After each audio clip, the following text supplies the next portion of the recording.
तो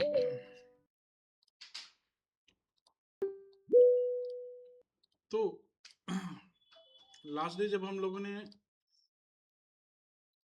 naive Bayes पढ़ा था, ठीक है, तो नेव बेस मॉडल में क्या होता है कि हर एक प्रिडिक्टर, है ना, अपने टारगेट को इंडिपेंडेंटली प्रिडिक्ट करता है।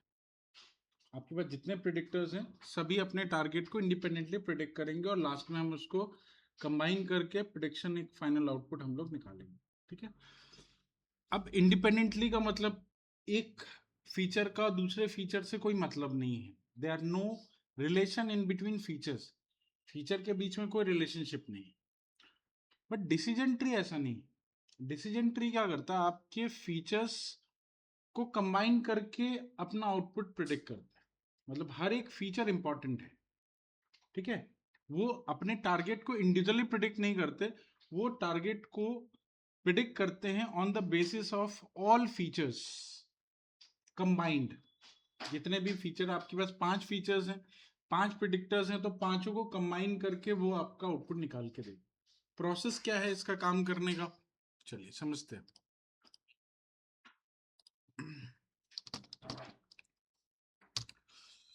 ट्री का मतलब ये ट्री जैसा कोई स्ट्रक्चर है, एक तरह से ट्री जैसा कोई स्ट्रक्चर है, ठीक है, जिसमें कि आपके डेटा को ब्रेक किया जाता है सबसेट्स के अंदर। मतलब उसको सबसेट्स में ब्रेक किया जाता है। जो एक टाइप के डेटा है उनको एक जगह पे रखा जाता है, जो दूसरे टाइप के डेटा है उनको दूसरे में शिफ्ट करता है, और इसके बेसिस पे एक ट्री बनती है ना। तो जो अलग अलग आपका ये सिमिलैरिटी वाले डेटा है उनको एक ब्रांच के अंदर सेट कर दिया जाता है ना। जैसे ट्री होती है, ट्री के अंदर ब्रांचेस होते हैं, तो आपके इस ट्री में भी ब्रांचेस हैं। ब्रांचेस का मतलब क्या है, ब्रांचेस का मतलब है कि इस ब्रांच के अंदर, इस पर्टिकुलर ब्रांच के अंदर सारे डेटा एक टाइप के होंगे, दूसरे ब्रांच के अंदर ये सारे डेटा एक टाइप के होंगे, तीसरे ब्रांच के अंदर ये सारे डेटा एक टाइप के होंगे। मतलब आप अपने डेटा को सबसेट्स में डिवाइड कर रहे होते हो, ठीक है। अब एक फीचर का सबसेट बन गया, फिर उसी के बेस पे दूसरे फीचर पे जंप कर जाते हैं, ठीक है, और दूसरे फीचर में जाके फिर से उसको सबसेट्स में डिफाइन करते हैं, ठीक है। और ये प्रोसेस चलता रहता है until the last feature, last predictor तक ये सब कुछ चलता रहेगा, ठीक है। और फाइनली लास्ट में सबसे लास्ट फीचर जब आपका ये ब्रांच क्रिएट होगा, उसके बाद तो कुछ है नहीं करने के लिए, है ना, तो वो सबसे लास्ट ही प्रिडिक्टर था। उसके बाद बनता है एक लीफ नोड, जिसको हम बोलते हैं फाइनल आउटपुट, ठीक है, जिसको हम बोलते हैं फाइनल आउटपुट। तो ये स्टार्ट होता है आपके रूट नोड से। आपके इसके अंदर 3 तरह के नोड पाए जाते हैं। ट्री में 3 तरह के नोड होते हैं। पहला नोड होता है रूट नोड, जहां से ये सब कुछ स्टार्ट होता है। बीच के जितने भी आपके नोड्स हैं इनको हम डिसीजन नोड्स बोलते हैं, ठीक है। जितने ब्लू कलर के आपको दिख रहे हैं सभी डिसीजन नोड्स हैं, राइट। इसके बाद जो आपको ये येलो कलर के दिख रहे हैं ये सभी आपके लीफ नोड है, ठीक है। Leaf node is the output. तो बेसिकली हमें अपने डेटा को सबसेट्स में डिफाइन करके उसको फाइनली एक लीफ नोड तक लेके आना, ठीक है। आप जितना छोटा से छोटा सबसेट बना सकते हैं, मतलब एक तरह का डेटा जितना आप इकट्ठा कर सकते हैं, राइट। इसका मतलब ये हुआ कि आप अपने डेटा को उसकी सिमिलैरिटी के बेस पे अलग अलग कर रहे हो, अलग अलग सबसेट्स बना रहे हो, और उसी सबसेट्स का एक आउटपुट डिफाइन कर रहे हो, ठीक है, बात समझे। तो ये एक तरह का पाथ होता है ना। जैसे आपने ये दे दिया, तो अब ये क्या हुआ कि एक तरह का पाथ बन गया कि अगर मान लो आपको किसी ने कहा कि भाई अगर मेरा जो आउटलुक वैल्यू है, ये डेटा आई थिंक पहले से फेमिलियर है हम लोग, है ना। हाँ, अगर हमारा आउटलुक वैल्यू सनी है, ठीक है, और विंडी की वैल्यू ट्रू है, तो we can directly jump to the no, क्योंकि ये जो पूरा पाथ है वो किधर आपको लेके जा रहा है, नो की साइड, ठीक है। तो एक पूरा पाथ क्रिएट हो जाता है, उस पाथ के थ्रू बेसिकली हम लोग प्रोडिक्शन करते हैं, राइट। अब ये जो नोड्स और डिसीजन नोड बनते हैं, ये किस एल्गोरिदम से बनते हैं, कैसे बनते हैं, तो इसके लिए एक एल्गोरिदम यूज होता है जिसका नाम है ID3 एल्गोरिदम, ठीक है। जिसका जो कोर एल्गोरिदम है वो ID3 के नाम से आता है, जिसके अंदर 2 तरह की वैल्यू कैलकुलेट की जाती है। पहली वैल्यू को हम बोलते हैं इंट्रोपी, और दूसरी को हम बोलते हैं इंफॉर्मेशन गेन। क्या होते हैं दोनों, चलिए समझते हैं। तो मान लो आपके पास ये डेटा है, ठीक है। प्रिडिक्टर्स हमारे पास 4 हैं, आउटलुक, टेम्परेचर, ह्यूमिडिटी और विंडी, राइट। और हमारा टारगेट वैल्यू ये है, राइट। अब इसके बेस पे मुझे जो है एक ट्री क्रिएट करनी है। तो सबसे पहले हम लोग निकालते हैं entropy. Entropy is a calculation, जिस कैलकुलेशन के थ्रू आप ये सेट करते हो कि आपके प्रेडिक्टर के अंदर, आपके उस फीचर के अंदर डेटा किस तरह से डिस्ट्रीब्यूटेड है, ठीक है। और डेटा बायस्ड है या नहीं है। बायस्ड किसको बोलते हैं, बायस्ड होता है, मान लो आपके पास ये टारगेट है ना। टारगेट के अंदर टोटल अभी 14 वैल्यूज है। 14 में से 9 वैल्यूज यस की है और 5 वैल्यूज आपके नो की है ना। ऐसा डिस्ट्रीब्यूशन है, ठीक है। तो अगर आप इसमें इंट्रोपी निकालेंगे तो इंट्रोपी में क्या होगा कि इंट्रोपी इसकी निकलेगी 1 के आसपास, ठीक है। इंट्रोपी की वैल्यू 0 से लेकर के 1 तक वेरी करती है, राइट। तो 1 का मतलब होता है कि डेटा जो है वो डिस्ट्रीब्यूटेड है इक्वली। 1 का मतलब, इंट्रोपी 1 का मतलब क्या है कि डेटा इक्वली डिस्ट्रीब्यूटेड है।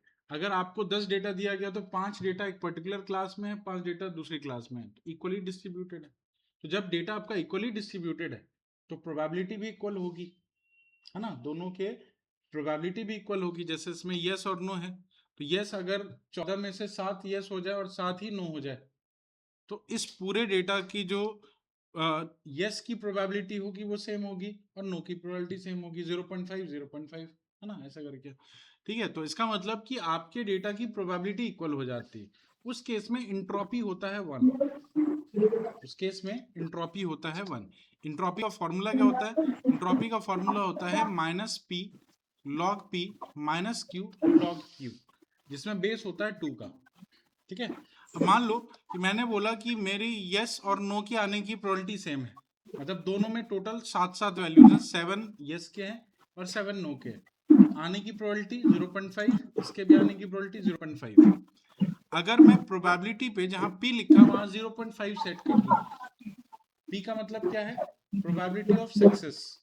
q का मतलब क्या है, q का मतलब क्या है, प्रोबेबिलिटी ऑफ फेलियर, है ना। तो जहां पे p है वहां पे मैंने सेट कर दिया 0.5, ठीक है। log 0.5 माइनस q की वैल्यू 0.5 log 0.5। जब आप इसको कैलकुलेट करेंगे तो you'll get 1। सो अगर आपकी इंट्रोपी 1 आई है, इसका मतलब आपका डेटा जो है वो इक्वली डिस्ट्रीब्यूटेड है, ठीक है। परफेक्टली डिस्ट्रीब्यूटेड आप बोल सकते हैं, ठीक है।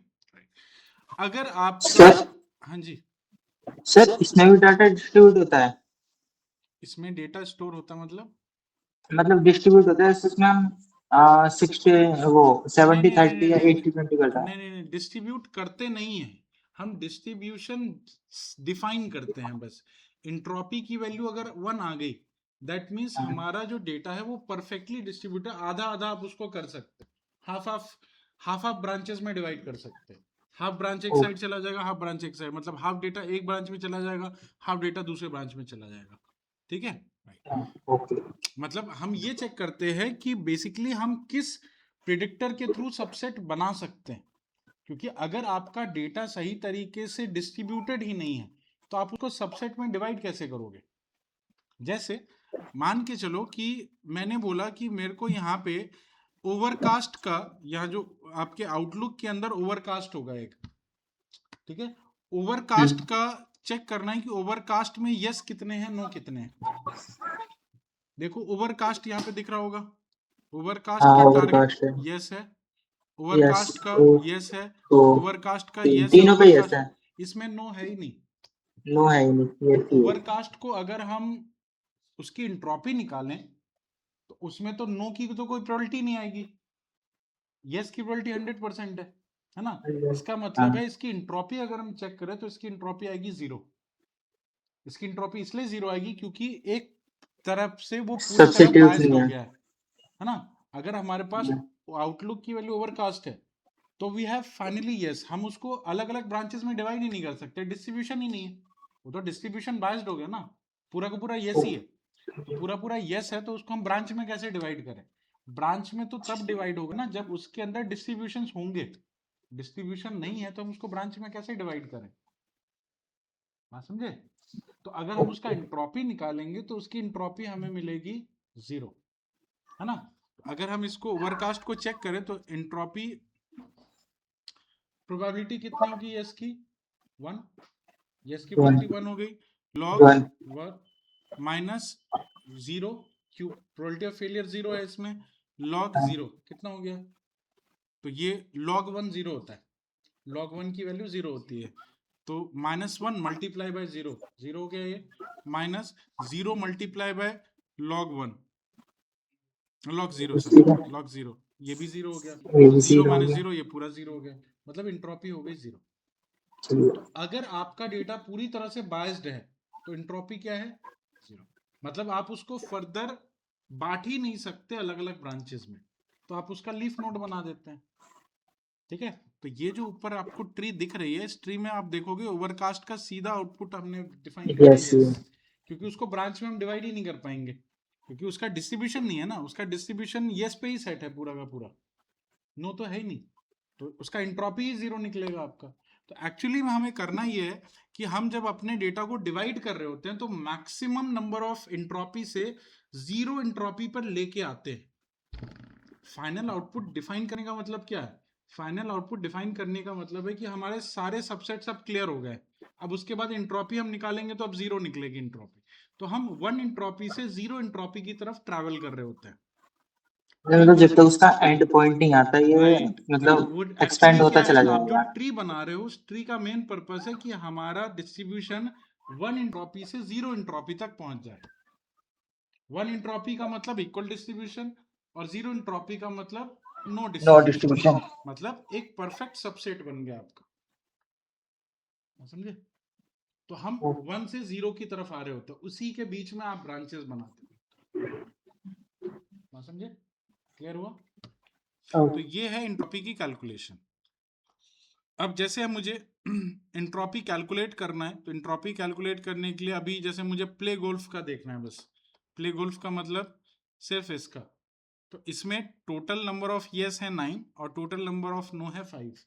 9 और 5 के बेसिस पे मुझे इंट्रोपी निकालनी है इस पर्टिकुलर टारगेट की, मतलब टारगेट वाला जो कॉलम है इसकी इंट्रोपी निकालनी है। तो इसकी इंट्रोपी कैसे निकलेगी? इसकी इंट्रोपी निकलेगी 9/14 और 5/14 के बेसिस। 9/14 मेरा P वैल्यू है और 5/14 मेरा Q वैल्यू है ना? तो 9/14 को हम यूज करते हैं 0.36 और 5/14 हम बोलते हैं 0.64, है ना? डेसिमल में वो कर दिया और इसकी इंट्रोपी निकाली, इंट्रोपी के फॉर्मूले में डाला 0.36 log 0.36, 0.64 log 0.64, what you'll get 0.94, है ना? मतलब ये 1 नहीं है, लेकिन 1 से बहुत छोटा भी नहीं है, 1 के आसपास ही है, मतलब अभी भी डिस्ट्रीब्यूशन आपकी बहुत ज्यादा खराब नहीं है, डिस्ट्रीब्यूशन सही है, ठीक है? चलिए, ये तो हो गया टारगेट की इंट्रोपी। अब दूसरा है entropy on the base of 2 attributes. 2 attribute की इंट्रोपी, 2 एट्रीब्यूट का मतलब टारगेट की entropy on the basis of predictor, है ना? जैसे मुझे टारगेट की इंट्रोपी निकालनी, ये तो सिर्फ एक ही एट्रीब्यूट का हो गया, हमने सिर्फ टारगेट की इंट्रोपी निकाली। इसमें क्या निकाला? टारगेट की entropy on the basis of predictor. कैसे निकालेंगे? तो इसको निकालने के लिए हम यूज करते हैं, पहले तो ये एक फ्रीक्वेंसी टेबल बना दिया। फ्रीक्वेंसी टेबल में आउटलुक का हमने इंट्रोपी निकालना है ना? प्ले गोल्फ का इंट्रोपी निकालना है आउटलुक पे। कैसे निकालें? तो आउटलुक में सनी है, ओवरकास्ट है, रेनी है। इसमें यस की 3 वैल्यू है, नो की 2 वैल्यू है। ओवरकास्ट में 4 ओवरकास्ट की वैल्यू है, नो है ही नहीं। इसमें रेनी की 2 वैल्यू है और नो की 3 वैल्यूज, ठीक है? टोटल वैल्यूज 5 इसमें है, मतलब सनी टोटल 5 टाइम्स आया है, ओवरकास्ट 4 टाइम्स आया है, रेनी 5 टाइम्स आया है और टोटल हो गया 14, ठीक है? ये है आपकी फ्रीक्वेंसी टेबल। अब इस फ्रीक्वेंसी टेबल के बेसिस पे पहले हमें निकालना है probability of Sunny. Probability of Sunny कितना है? सनी की प्रोबेबिलिटी, सनी आपके पूरे डेटा में कितनी बार आया है? 5 टाइम्स। तो आपकी इसका जो प्रोबेबिलिटी होगा वो होगा 5/14। On total you have 5/14 probability of Sunny. ठीक है, मल्टीप्लाई करना है इसको इंट्रोपी के साथ, इस 3 और 2 की इंट्रोपी के साथ। 3 और 2 का मतलब 3/5 और 2/5, इसमें 3/5 एंड 2/5, राइट। तो ये इंट्रोपी इसकी निकली 0.97। ठीक है, 3/5 कितना होता है मैं निकाल के दिखा देता हूँ। यहाँ पे निकालते हैं, चलो 3/5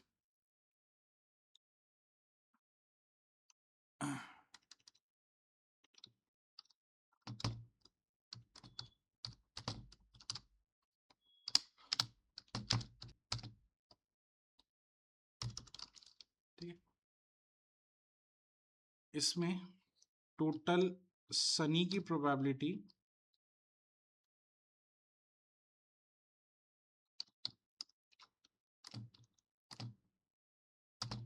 कितनी है, 5/14। ठीक है, probability of yes sunny 3/5, probability of no 2/5।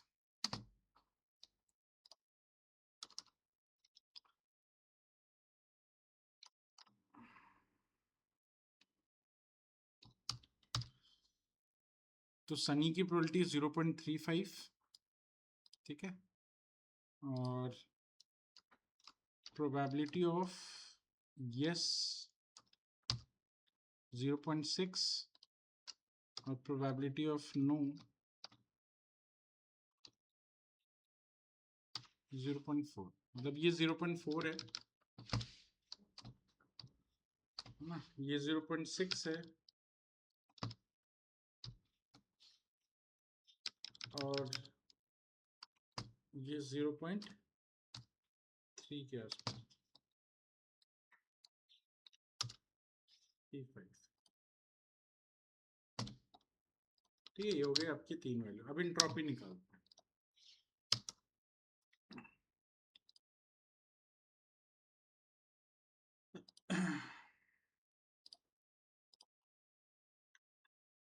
तो इसकी इंट्रोपी जो है वो ऐसे निकलेगी, इंट्रोपी हो गया 0.6,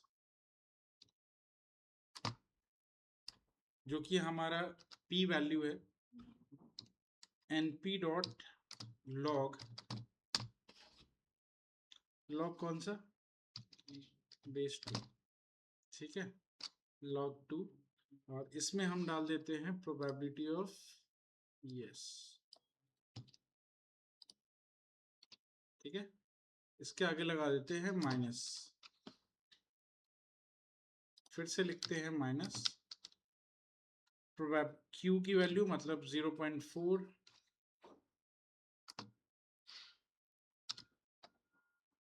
डायरेक्टली लिख देते हैं 0.6, 0.4 log np dot log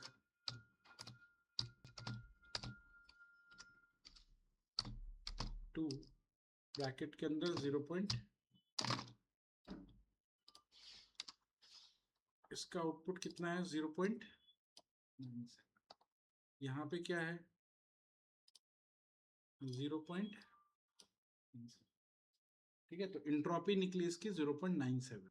same इसी तरीके से probability of overcast, probability overcast है 4/14 और इंट्रोपी ऑफ 40 का तो कोई इंट्रोपी नहीं होगा, तो 0 ही होगा, हाँ, तो आपने 0 डाल दिया, प्लस प्रोबेबिलिटी ऑफ रेनी मतलब 5/14 और इंट्रोपी ऑफ 2-3 सेम है 0.97। ये ऑन टोटल आपको बना करके देगा 0.693। जब इनको टोटल सम किया गया तो इनका टोटल सम आया 0.693। ठीक है, समझ आया। तो ये प्रोसेस बेसिकली हम लोग यूज करते हैं इंट्रोपी कैलकुलेट करने के लिए। तो इस तरीके से आप हर एक प्रिडिक्टर का एंट्रोपी कैलकुलेट करते हैं। जितने प्रिडिक्टर्स हैं आपके पास, आउटलुक है, टेम्परेचर है, ह्यूमिडिटी है, विंडी है, इन सब के लिए आप अपना एक एंट्रोपी तैयार करेंगे। ठीक है, अब एंट्रोपी मिलने के बाद सेकंड आपको डिफाइन करना है इंफॉर्मेशन गेन। अब इंफॉर्मेशन गेन क्यों चाहिए? चलिए, तो होता क्या है कि जैसे आपने मान लो पहला स्टेप आपने कर लिया। पहला स्टेप करने का मतलब कि आपने फर्स्ट टाइम अपने डेटा को डिवाइड कर दिया अलग अलग ब्रांचेस में। ठीक है, तो जैसे आपने आउटलुक को ही मान लो यूज किया, तो इसने आउटलुक में देखा कि आउटलुक में 3 वैल्यूज हैं, सनी है, ओवरकास्ट है और रेनी। तो तीनों को अलग अलग ब्रांच में डाल दिया। सनी एक टाइप की वैल्यू थी तो सनी की जितनी वैल्यूज थी उसको एक साइड डाला। ठीक है, रेनी की वैल्यू अलग डाल दिया और ओवरकास्ट की वैल्यू अलग कर दिया। मतलब 3 अलग अलग ब्रांचेस बना दिए। सनी के अंदर सनी की सारी वैल्यू, है ना, ओवरकास्ट के अंदर ओवरकास्ट की सारी वैल्यू और रेनी के अंदर रेनी की सारी वैल्यूज आ गई। मतलब 3 पार्ट में इसको डिवाइड कर दिया। उसके बाद क्या, इंट्रोपी कम हुई या नहीं? अब इंट्रोपी कम होगी या नहीं होगी? बिल्कुल कम होगी। इंट्रोपी तो कम होगी ना। इंट्रोपी इसलिए कम होगी क्योंकि अब हमारे पास तो एक टाइप के डेटा आ गए हैं। तो जैसे एक टाइप के डेटा में आपने अपने डेटा को डिवाइड कर दिया तो उसकी इंट्रोपी तो ऑटोमेटिकली कम हो गई। इंट्रोपी हाईएस्ट कब रहती है? जब इक्वल डिस्ट्रीब्यूशन रहता है। मतलब ये डेटा भी एक साइड में इतने हैं, ये डेटा भी इतने हैं।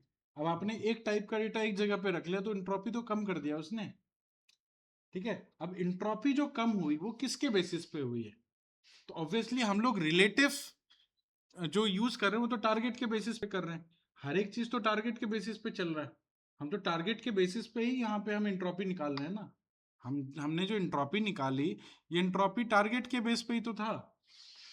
हमने इंडिविजुअल इंट्रोपी तो नहीं निकाली किसी प्रिडिक्टर की। हम ये चेक कर रहे हैं कि मेरे टारगेट के बेसिस पे हमारा डेटा कैसे डिस्ट्रीब्यूटेड है। समझे? हमारे टारगेट के बेसिस पे डेटा कैसे डिस्ट्रीब्यूटेड है। तो टारगेट अगर हमने डेटा डिस्ट्रीब्यूशन अलग अलग कर दिया तो वापस से हमारे टारगेट के बेसिस पे पूरा एंट्रोपी चेंज हो गया होगा। तो अब क्या करता है, अब इंफॉर्मेशन गेन क्या करता है, रिलेटिव एंट्रोपी कैलकुलेट करता है। रिलेटिव एंट्रोपी का मतलब कितना एंट्रोपी कम हुआ है, डिक्रीमेंट ऑफ एंट्रोपी, है ना, कि हमारे डेटा के बेसिस पे, हमारे टारगेट के बेसिस पे हमारे प्रिडिक्टर की एंट्रोपी कितनी कम हुई है। तो इसको चेक करने के लिए निकाला जाता है इंफॉर्मेशन, मतलब एक रेशियो निकालता है बेसिकली कि आपके टोटल अभी तक की जो टारगेट की इंट्रोपी थी और जो आपने अभी इंट्रोपी निकाली उसमें कितने का डिफरेंस है। ठीक है, इसके लिए हम यूज करते हैं इंफॉर्मेशन गेन। इंफॉर्मेशन गेन के लिए हमारे पास फॉर्मूला होता है ये, टारगेट की इंट्रोपी माइनस टारगेट और एट्रीब्यूट की इंट्रोपी। तो जैसे अभी हमने आउटलुक का इंट्रोपी निकाला 0.69, हमारे टोटल टारगेट की इंट्रोपी क्या थी 0.94, दोनों को माइनस किया और हमें मिल गया अपना इंफॉर्मेशन गेन।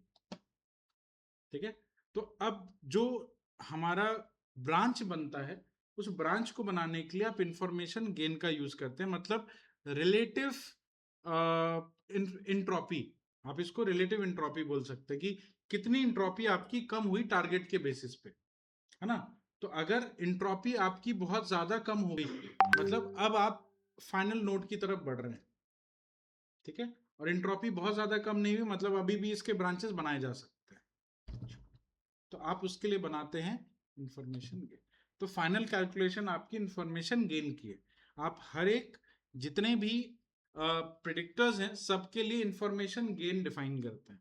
तो ये आपका आउटलुक का इंफॉर्मेशन गेन है 0.247, इसका 0.029, गेन का 0.152 और इसका गेन है 0.48। तो टारगेट के बेसिस पे हर एक प्रिडिक्टर का हमने गेन निकाल लिया और जिसका गेन सबसे ज्यादा निकला, जिसकी गेन की वैल्यू सबसे ज्यादा निकली, उसको हम बनाते हैं बेस्ट प्रिडिक्टर। बेस्ट प्रिडिक्टर मतलब वो आपके डेटा को बहुत अच्छे से डिवाइड कर सकता है ना। तो जिस भी प्रिडिक्टर का गेन सबसे ज्यादा है, राइट, उसको हम रूट नोड में डिफाइन करते हैं। हम ये कैसे डिसाइड करेंगे कि हमें अपने डेटा को स्टार्ट करना आउटलुक से, कैसे डिसाइड करें? तो ये डिसाइड करने के लिए हम लोग क्या करते हैं इंफॉर्मेशन गेन निकालते हैं। जिस भी प्रिडिक्टर का इंफॉर्मेशन गेन सबसे ज्यादा होता है उसको हम बनाते हैं बेस्ट प्रिडिक्टर, और उसको हम बनाते हैं रूट नोड। उसको बेस्ट प्रिडिक्टर भी बोलते हैं और उसको रूट नोड बोलते हैं। मतलब वहां से अब आपकी जो है ब्रांचेस डिवाइडिंग होना स्टार्ट होगा, है ना, क्योंकि वो जो पर्टिकुलर आउटलुक है, जैसे यहाँ आउटलुक है, आउटलुक आपके डेटा को अच्छे से डिवाइड कर सकता है मल्टीपल सबसेट्स में, जो बाकी प्रिडिक्टर्स नहीं कर पाएंगे। हाँ समझे, बाकी प्रिडिक्टर ये काम नहीं कर पाएंगे क्योंकि उसमें डेटा डिस्ट्रीब्यूशन उतना अच्छा नहीं है जितना अच्छा डिस्ट्रीब्यूशन आउटलुक का है, राइट। इसीलिए हम आउटलुक को यहाँ बना देते हैं रूट नोड, ठीक है। तो इसलिए यहाँ पे सबसे ऊपर लिखा है रूट नोड, क्योंकि इसका इंफॉर्मेशन गेन सबसे ज्यादा था, ठीक है, क्लियर है। अब जब ये डिवाइड हो गया, इसके बाद क्या करते हैं, अब ये तो डिवाइड हो चुका है, अब बाकी प्रिडिक्टर्स पे हम शिफ्ट कर जाते हैं। अब ये प्रिडिक्टर तो खत्म हो गया, ये तो डिवाइड हो ही चुका है। रेनी वाले डेटा, इसको अगर हम विजुअली दिखाएं तो ऐसा कुछ होगा, राइट। अगर हम इसको डिवाइड करें, आउटलुक को मैंने डिवाइड किया तो 3 पार्ट में डिवाइड हो गया, सनी, ओवरकास्ट, रेनी। सनी वाले डेटा एक साइड आ गए सारे, ओवरकास्ट वाले डेटा एक साइड आ गए, और रेनी वाले डेटा एक साइड आ गए, ठीक है, राइट। अब इसके आगे हम लोग चेक करते हैं, अब हमारे पास ये डेटा है, अब सबसेट बन गया, तो अब इस डेटा के ऊपर काम करेंगे। अब पूरा डेटा नहीं रहा मेरे पास, अब डेटा 3 पार्ट में डिवाइड हो गया, ठीक है। अब इस डेटा के अंदर हम चेक करेंगे, आउटलुक को अब हम स्किप करते हैं, मतलब क्योंकि ये सनी है, तो सनी तो एक ही टाइप का डेटा हो गया, तो इसको अब स्किप कर दिया। अब इन तीनों में चेक करेंगे सबसे ज्यादा इंफॉर्मेशन गेन किसका है, बात समझ आई। अब इन तीनों में चेक करेंगे इंफॉर्मेशन गेन सबसे ज्यादा किसका है, जिसका इंफॉर्मेशन गेन सबसे ज्यादा है, अब उसके बेसिस पे वो ब्रांच डिवाइड होगा, ठीक है। तो इसमें चेक किया गया, तो इसके बाद जो इंफॉर्मेशन गेन हमें मिला, वो मिला हमारा ओवरकास्ट के अंदर। तो इंफॉर्मेशन गेन निकालने की जरूरत ही नहीं है, क्योंकि इससे ये पता चल गया कि ये पूरा का पूरा बायस्ड है, राइट, तो यू कैन स्किप इट। इसके अंदर गए, तो इसके अंदर अब ये जो बाकी 3 बचे हुए हमारे प्रिडिक्टर्स हैं, उन पे चेक करेंगे कि इनमें या इनमें या इनमें सबसे अच्छा इंफॉर्मेशन गेन किसका आता है। तो इसमें चेक किया गया, तो सबसे अच्छा इंफॉर्मेशन गेन निकला विंडी का, है ना। विंडी का इसलिए निकला क्योंकि इस पर्टिकुलर के अंदर जो विंडी है, ये इसमें फॉल्स, फॉल्स और फॉल्स, इन तीनों की वैल्यू यस है, और नो, ट्रू और ट्रू दोनों की वैल्यू नो है। तो अगर आप डिवीजन देखेंगे, तो अगर मैं इसको फॉल्स को अलग कर दूं, ट्रू को अलग कर दूं, तो मैं डेटा को इजीली यस और नो में डिवाइड कर सकता हूँ, सबसेट बना सकते हैं, है ना। इसके अंदर फॉल्स फॉल्स फॉल्स अलग कर दिया, ट्रू ट्रू अलग कर दिया, तो फॉल्स फॉल्स फॉल्स के साथ में यस चला गया, और ट्रू ट्रू के साथ में नो चला गया, सबसेट में डिवाइड हो गया, समझे। तो अब इसको अगर हम डिवाइड करें विंडी के केस में, तो अब ये आपका फॉल्स और ट्रू अलग अलग हो गया, और इससे आपको यस और नो के 2 लीफ नोड मिल गए। अब यहाँ पे सबसेट कंप्लीटेड, ठीक है। ओवरकास्ट का तो कोई सबसेट ही नहीं है, चलो इसको हटा ही दिया। इसके बेसिस पे चेक करते हैं, इसमें किस डेटा का इंफॉर्मेशन गेन ज्यादा होगा, जो आपके डेटा को अच्छे से डिवाइड कर सकता है। तो इसमें देखें, तो ये जो ह्यूमिडिटी है, ह्यूमिडिटी में हाई हाई हाई, जिसकी वैल्यू है नो नो नो, और नॉर्मल नॉर्मल यस यस।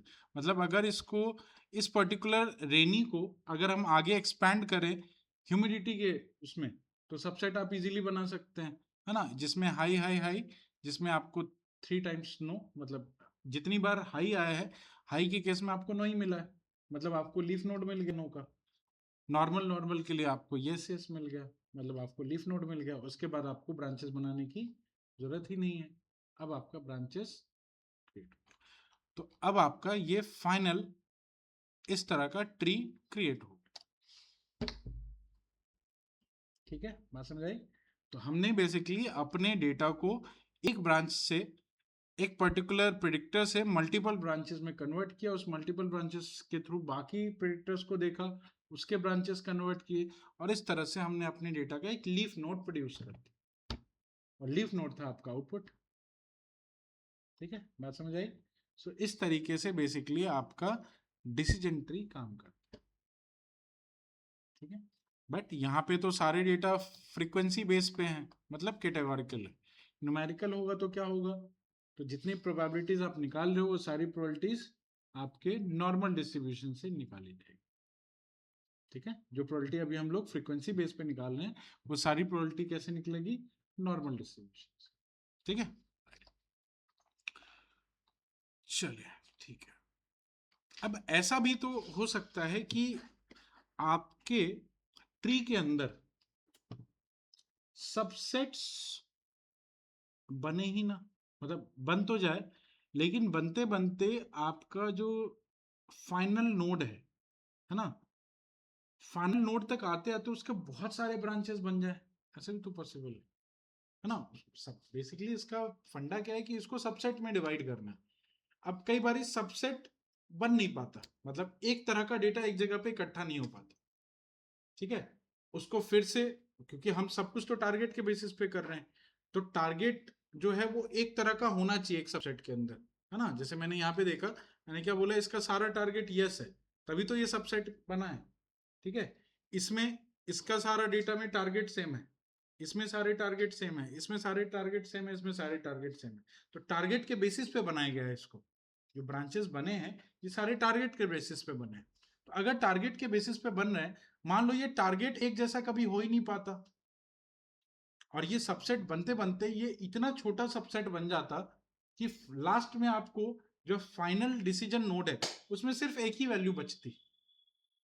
ऐसा भी तो हो सकता था कि फाइनल जो सबसे लास्ट वाला जो डिसीजन नोड है उसमें सिर्फ एक ही वैल्यू है, लीफ नोड तो मिल जाएगा लेकिन सिर्फ एक वैल्यू के बेसिस पे।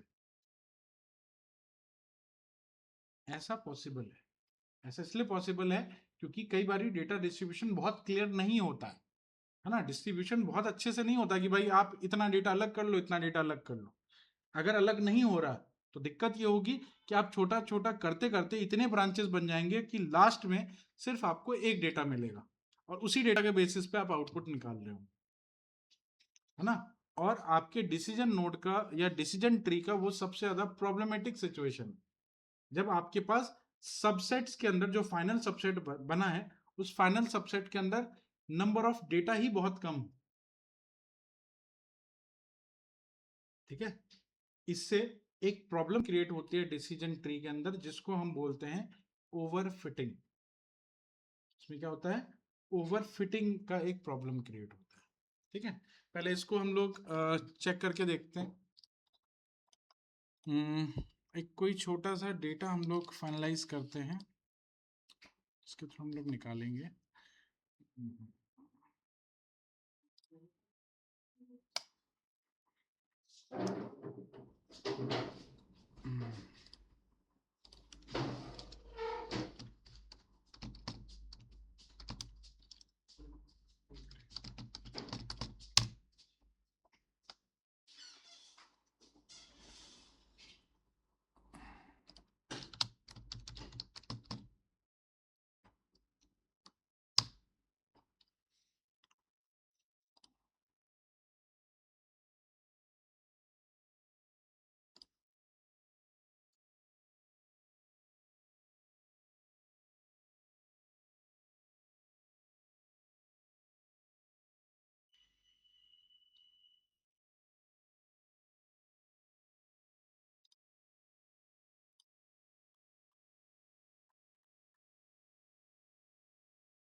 चलो कोई नहीं,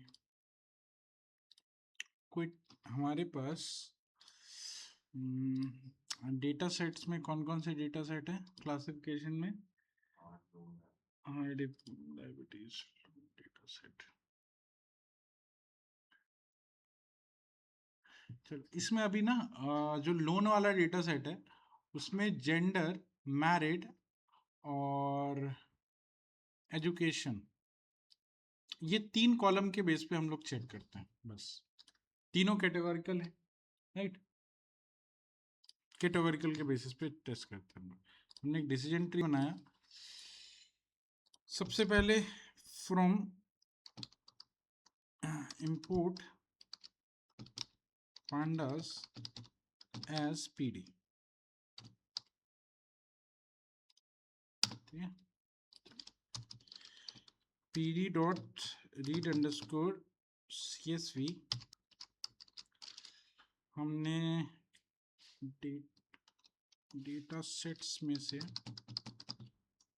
स्लैश क्लासिफिकेशन में से स्लैश लोन डॉट csv इसको डेटा को यहाँ पे एक्सट्रैक्ट किया।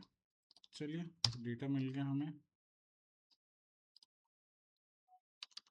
डेटा में जेंडर कॉलम चाहिए, मैरिड चाहिए, एजुकेशन चाहिए, बस 3 के बेसिस पे हम लोग को डिसीजन ट्री बनाना है। तो हमने लिखा जेंडर, डेटा में हमने जेंडर एक्सेस कर लिया,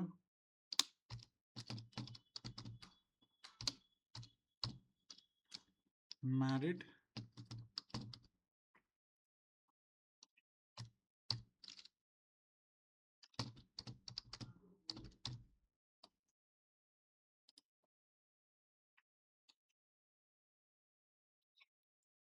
ठीक है। तो अभी हो गया ये हमारा सिलेक्टेड डेटा। जो डेटा हमने सेलेक्ट किया था वो हमें मिल गया, ठीक है। और इसके बेसिस पे मुझे चाहिए टारगेट। टारगेट क्या था इसका?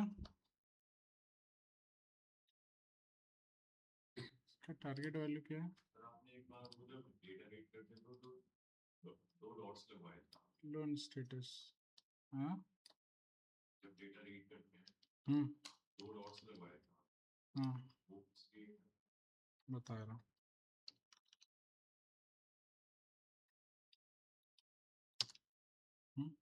दो डॉट्स हमने जो लगवाए थे वो इसलिए लगवाए थे क्योंकि ये जो डिसीजन ट्री था ना, मतलब जो भी फाइल हम लोगों ने बनाया था वो फाइल क्लासिफिकेशन के फोल्डर के अंदर बनाया था। अभी मैंने बाहर बना दिया इसको, तो आपको उठा के इसके अंदर रखना है तो आप इसमें मूव कर लीजिए। अगर क्लासिफिकेशन के अंदर बनाए हैं मतलब आपका डेटा सेट अलग फोल्डर में है, क्लासिफिकेशन फोल्डर के अंदर आपने अपना कोड लिखा है, तो ये कोड कहाँ से चल रहा है? इस फोल्डर से। तो क्या आपका डेटा सेट इस फोल्डर के अंदर है? नहीं है। कहाँ है? उस फोल्डर के बाहर दूसरे फोल्डर में। तो उस फोल्डर से बाहर कैसे आएंगे? तो उस फोल्डर से बाहर आने के लिए आप यूज करते हैं पहले उस, क्योंकि आप जो भी आपका जो डेटा है वो आपकी करंट डायरेक्टरी में आपका फोल्डर नहीं है ना। आपकी करंट डायरेक्टरी मतलब क्लासिफिकेशन के अंदर आपका डेटा सेट नहीं है। डेटा सेट आपकी करंट डायरेक्टरी से बाहर है। तो उस करंट डायरेक्टरी से बाहर कैसे आओगे? डबल डॉट लगा, ठीक है।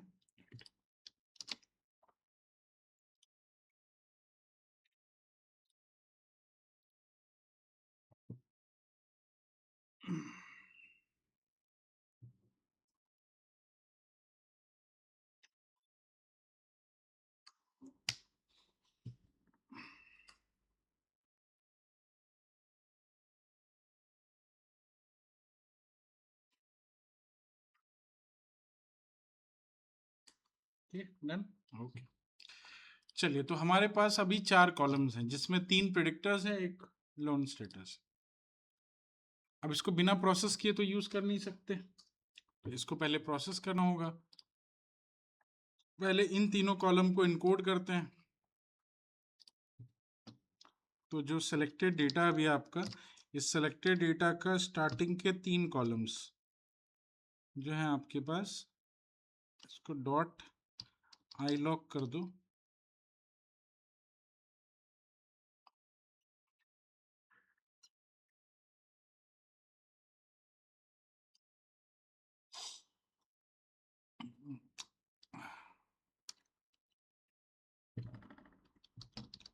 डॉट ड्रॉप, पहले ड्रॉप लगा दो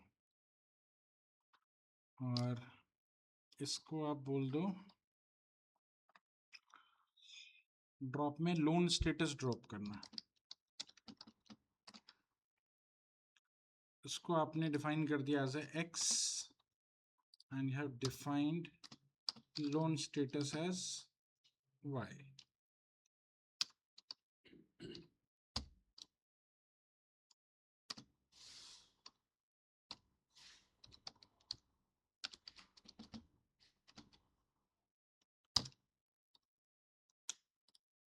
लोन अंडरस्कोर है, सॉरी,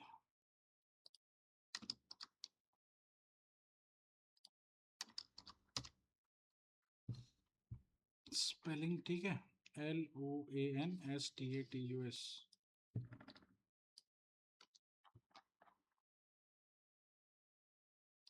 सही तो है, कॉलम्स ठीक है। एक्स और वाई अलग अलग हो गए, एक्स अलग हो गया आपके पास, है ना, और वाई अलग हो गए। क्लियर है यहाँ तक? चेक करो।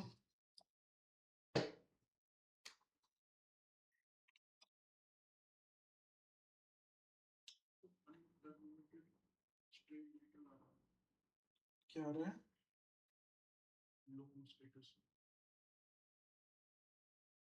लोन स्टेटस में क्या आ रहा है? अनटर्मिनेटेड। जेंडर लिखा है, एजुकेशन तो बन नहीं गया, एडुकेशन का इन्वर्टेड कमा क्लोज नहीं है। ठीक है, बना। चलो, अब हमारे पास एक्स एंड वाई है। एक्स को इनकोड करना पड़ेगा मॉडल में रन करने के लिए, तो इसको इनकोड करने के लिए हमने यूज किया from sklearn dot pre processing, ठीक है, जिसमें हम लोग लेबल इनकोडर का यूज करते हैं एंड अपने डेटा को इनकोड करते हैं।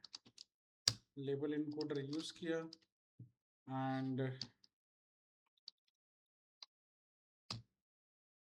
ठीक है, और अभी क्या करना है,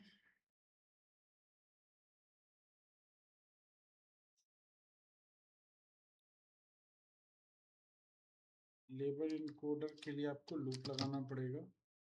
आपने फॉर आई इन, ऐसे लिख लो, फॉर कॉलम इन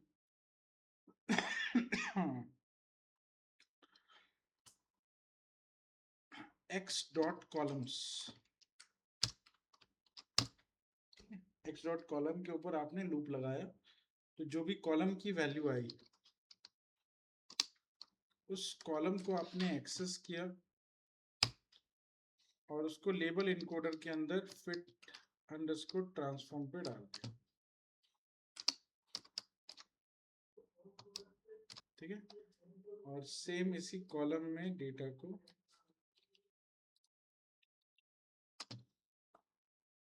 ठीक।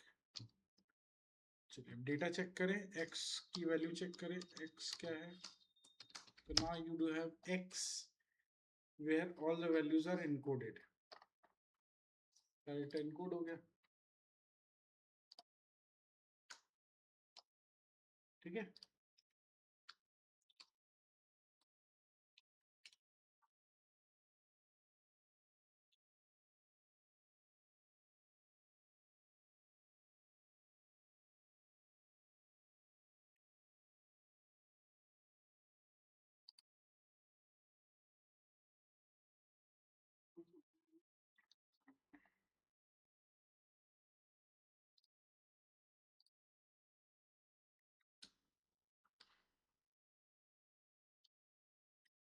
ठीक है, हो गया। अब हमारा डेटा जो है x और y, इस पे हम लोग अपना मॉडल रन कर सकते हैं। तो हमने मॉडल को इंपोर्ट कराया फ्रॉम sklearn डॉट ट्री।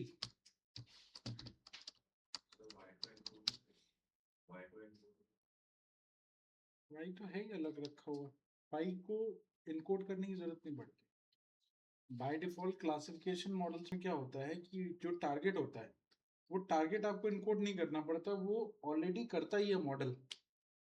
आप फीचर्स में चॉइसेस होते हैं आपके पास, कौन सा फीचर आप रखोगे नहीं रखोगे, लेकिन टारगेट तो चॉइस वाइज नहीं है ना, एक तो आपको रखना ही पड़ेगा, एक तो टारगेट रखना ही है।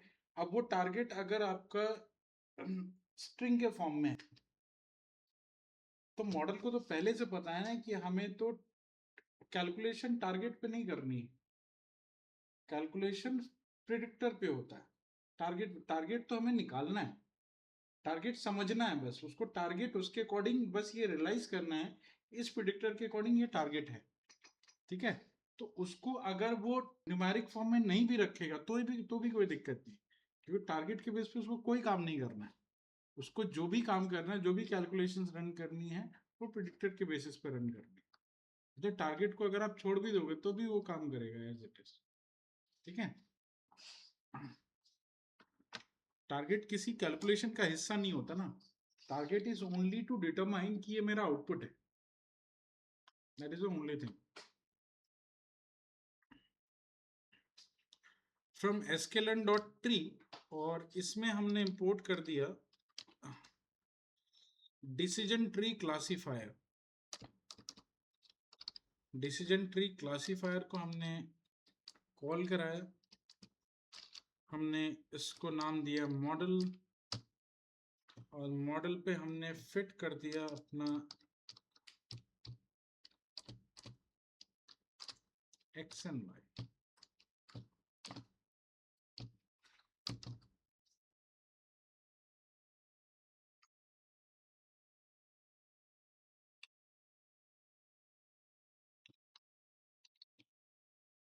मॉडल डॉट, एक बार मैं स्कोर चेक कर लेता हूँ क्या स्कोरिंग है इसकी।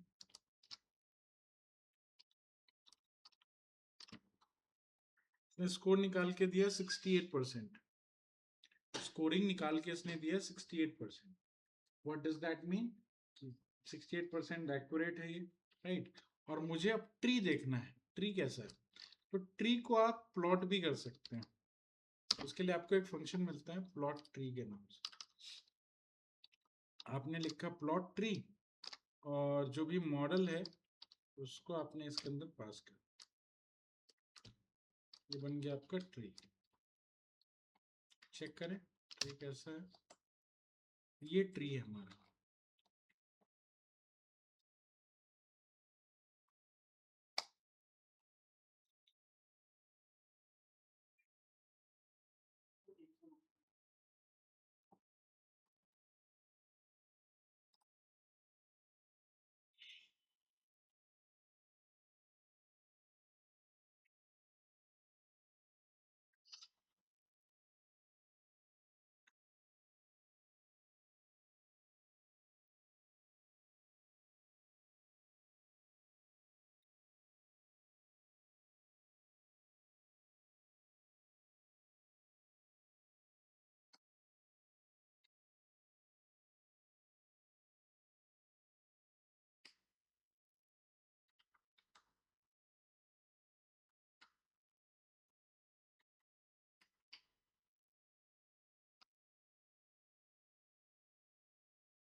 ये बन गया ट्री।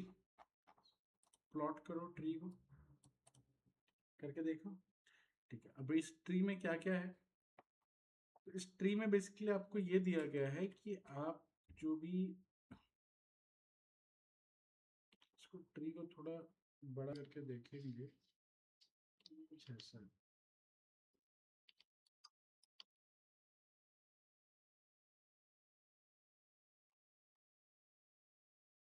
इसमें कुछ चीजें दी गई है, क्या क्या है? तो इसमें दिया गया है कि x ऑफ 1, x ऑफ 1 का मतलब ये रूट नोड है। तो आपके पास अभी 3 कॉलम्स है, x के पास 3 कॉलम है। 3 कॉलम में जो 1 नंबर का कॉलम है वो था आपका रूट नोड, उसको बनाया गया रूट नोड। तो ये जो आपका रूट स्टार्ट हुआ है ये 1 नंबर के कॉलम से हुआ, मतलब आपके पास जो 3 कॉलम्स थे उसमें जो बीच वाला कॉलम होगा मतलब मैरिड। मैरिड को बनाया गया क्योंकि इसका इंफॉर्मेशन गेन सबसे अच्छा होगा, है ना। तो इसको बनाया गया रूट नोड। तो रूट नोड यहाँ से स्टार्ट हुआ। फाइन।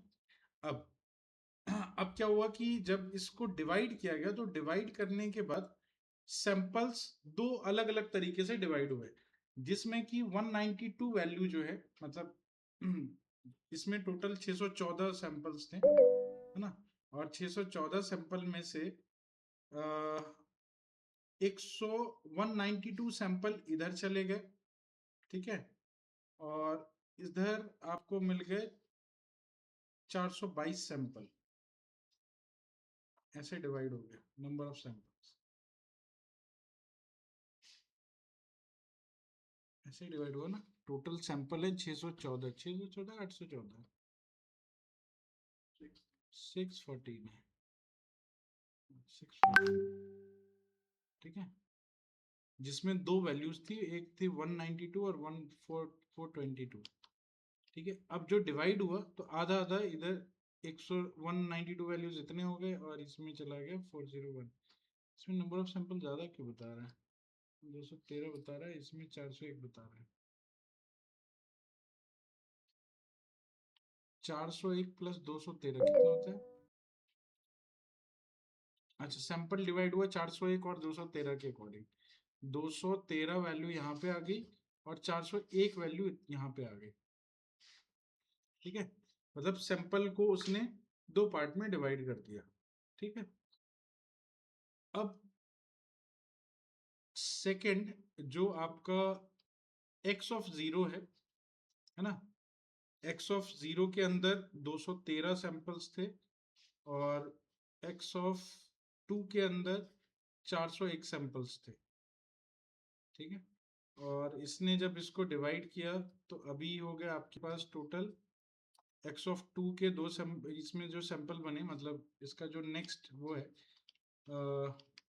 कॉलम्स है,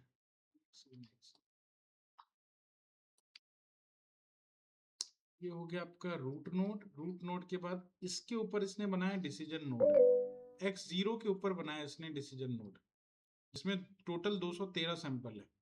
और इसके पास इसने जो डिवीजन किया वो था टोटल 19 वैल्यू और 134 वैल्यू का। इसके पास टोटल वैल्यूज थी इसकी 19 और मतलब इसमें भी 2 ही वैल्यूज थी, x ऑफ 0 में भी, इसमें भी 2 वैल्यूज थी, ठीक है। तो इसने बेसिकली इस तरह से डिवाइड किया है। फाइनली आपके पास जो ये सारे नोड्स बने, ये है आपका फाइनल नोड, मतलब ये है लीफ नोड, ये है लीफ नोड, ये लीफ नोड, ये लीफ नोड, ये लीफ नोड, ये सभी आपके लीफ नोड हैं। इसको थोड़ा और क्लियर करने के लिए आप एक काम कर सकते हैं, इसको छोटा बनाने के लिए आप डिसीजन ट्री का जो साइज है उसमें एक होता है मैक्सिमम डेप्थ, मैक्स डेप्थ, इसकी वैल्यू आप छोटा सेट कर दो, मतलब 2 सेट कर दो, तो अभी साइज इसका छोटा हो जाएगा, ठीक है। हमने 2 दिया है, मैक्सिमम डेप्थ 2 का मतलब सिर्फ 2 ही ब्रांचेस क्रिएट कर पाएगा। एक ब्रांचेस इसने यहाँ से क्रिएट किया और दूसरा ब्रांचेस में लीफ नोड बना दिया सिंपल। ठीक है, तो आप अपने ब्रांचेस के लिए यहाँ पे एक लिमिट लगा सकते हो कि कितने ब्रांचेस बनने चाहिए। कई बार ब्रांचेस अगर ज्यादा बन जाते हैं तो उसको आप लिमिट सेट करके कम कर सकते हैं। ठीक है, चलिए